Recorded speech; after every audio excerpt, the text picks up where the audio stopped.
Hello guys, അപ്പം നമ്മളിന്ന് സംസാരിക്കാൻ പോകുന്നതെന്ന് വെച്ച് കഴിഞ്ഞാൽ ഈക്കോ മലയാളം മൂവിയെ കുറിച്ചാണ്. അപ്പോൾ ഈ സിനിമയ്ക്ക് ഇപ്പം ഭയങ്കര ഒരു ഹൈപ്പാണ് അല്ലേ. ഞാൻ സത്യം പറഞ്ഞാൽ ഈ സിനിമ കാണാൻ ഇരിക്കുകയായിരുന്നു, പക്ഷെ ഇതിൻ്റെ ഹൈപ്പുകൾ ഇങ്ങനെ കയറി കയറി കയറി നമ്മുടെ ഒരു എക്സ്പെക്റ്റേഷൻ ലെവല് വളരെ വലിയ രീതിയിൽ കൊണ്ടുപോയി വെച്ചു.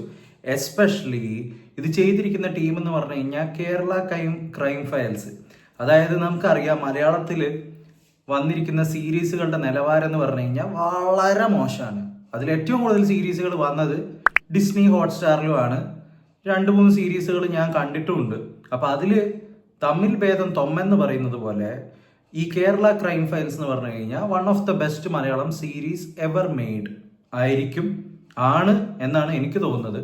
അപ്പോൾ അത് കഴിഞ്ഞു. അതിരിക്കെ എന്ന് പറഞ്ഞു കഴിഞ്ഞാൽ അതിനുശേഷം കഴിഞ്ഞ വർഷം കണ്ടതിൽ വെച്ച് വളരെ മികച്ച ഒരു സിനിമയായിരുന്നു കിഷ്കിന്ധ കാണ്ഡം.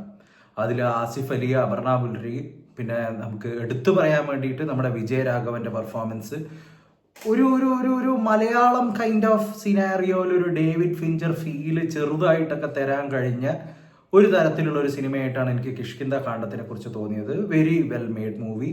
അതുപോലെ തന്നെ അതിൻ്റെ സംവിധായകനും നല്ലൊരു കപ്പാസിറ്റി ഉണ്ട് എന്നുള്ള കാര്യം എനിക്ക് തോന്നി. അതൊക്കെ ഇരിക്കെ ഈക്കോ മൂവിയുടെ വേർഡ് ഓഫ് മൗത്ത് പബ്ലിസിറ്റിക്ക് ശേഷമാണ് ഞാൻ ഈ സിനിമ കണ്ണൂർ സെക്യൂര മാളിൽ വെച്ചിട്ടാണ്, സിനിപോളിസിൽ വെച്ചിട്ടാണ് കാണുന്നത്.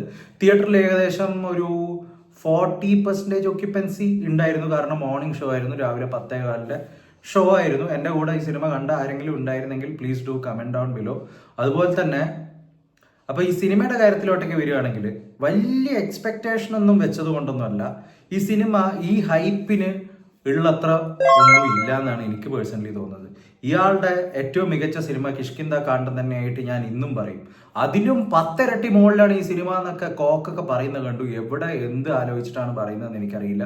എസ്പെഷ്യലി ഇപ്പം ക്രിട്ടിക്കലായിട്ട് സിനിമയെ കാണുന്ന കേരളത്തിന് പുറത്തുള്ള കുറച്ച് റിവ്യൂസിന്റെ വീഡിയോസും കാര്യങ്ങളൊക്കെ നിങ്ങൾ നോക്കിക്കഴിഞ്ഞാൽ is this movie over hyped, ഇത് മലയാളി ഓഡിയൻസ് ഓവർ ഹൈപ്പ് ചെയ്ത ഒരു മൂവിയാണോ എന്നൊക്കെ പറയുന്നുണ്ട്. നമുക്ക് അറിയാം അടുത്ത കാലത്ത് പല സിനിമകളും OTT വന്നതിന് ശേഷം അയ്യോ ഇത് ഇത്രയ്ക്കൊക്കെ ഉണ്ടായിരുന്നോ, ഇത്രയും വലിയ സംഭവമൊക്കെ ആണോ, ഇത് ഓവർ ഹൈപ്ഡ് അല്ലേ എന്നൊക്കെ പറയുന്ന എത്രയോ അനവധി വട്ടം നമ്മൾ കേട്ടതാണ്.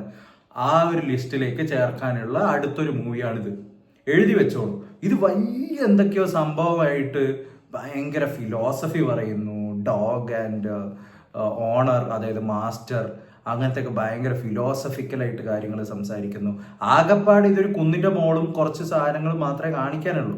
ഈ മലേഷ്യ എന്നൊക്കെ പറഞ്ഞ് ഷൂട്ട് ചെയ്തതൊക്കെ കേരളത്തിൽ തന്നെ ആയിരിക്കാം. അപ്പൊ അങ്ങനത്തെ ഒരു ചെറിയ സംഭവം കുറച്ച് ക്യാരക്ടേഴ്സ് സിനിമയിൽ സത്യം പറഞ്ഞാൽ ഉള്ളൂ. അപ്പൊ അതൊരു പോരായ്മയൊന്നുമല്ല.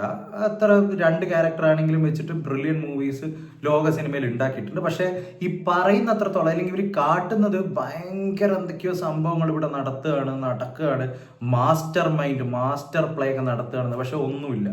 ഇമ്പാക്റ്റ് ലെസ്സും വർത്താനം കൂടുതലുമായിട്ടാണ് എനിക്ക് പേഴ്സണലി ഒരു അനുഭവപ്പെട്ടതെന്ന് പറഞ്ഞു കഴിഞ്ഞാൽ അതിൻ്റെ ഒരു ക്യൂരിയോസിറ്റി ഇങ്ങനെ ഭയങ്കര സ്ലോ പേസിൽ പോകുന്ന ഒരു സിനിമയാണിത്, വളരെ സ്ലോ.